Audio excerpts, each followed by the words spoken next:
When someone passes away, especially when they do so before their time, I always try to think of what can be learned from their lives and what we can carry with us after they're gone. And I do think that Rob Ford forced us to learn some lessons about ourselves as citizens and about ourselves as politicians. He forced us all to think about our city and what's important to us, to state our priorities and our biases. And by his so doing, I think he did help more people to become more engaged in the life of our city. And I think that's a good thing for people to care, whatever their point of view might be, about the life of the city. Our profound condolences to his family, to every member of the Ford family.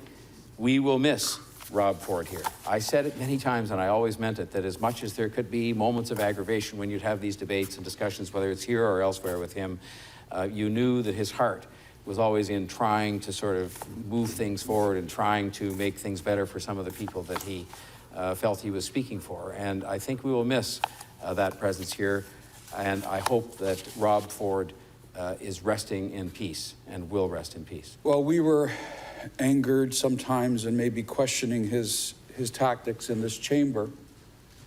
He was out creating a movement. Well, we were at times even making fun of the way he used to do things. At times we would cut him off. At times we'd ask him to stop. He was doing it for the right reasons. In his heart, he was doing it for the right reasons.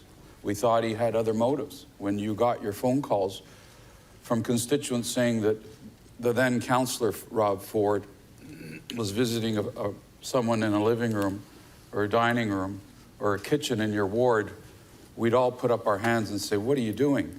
You're not supposed to be doing that." And some of us retaliated in this council chamber by getting mad at him.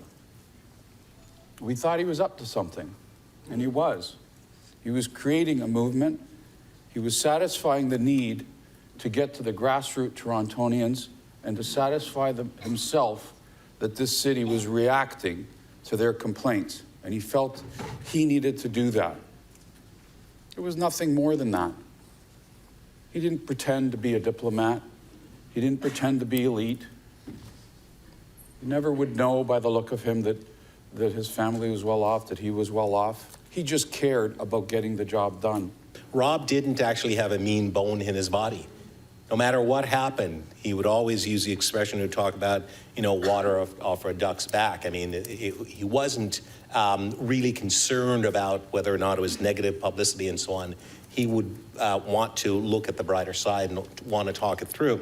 An example of that is when there were a tremendous amount of challenges that Rob was facing with the media and the impact on his life and so on.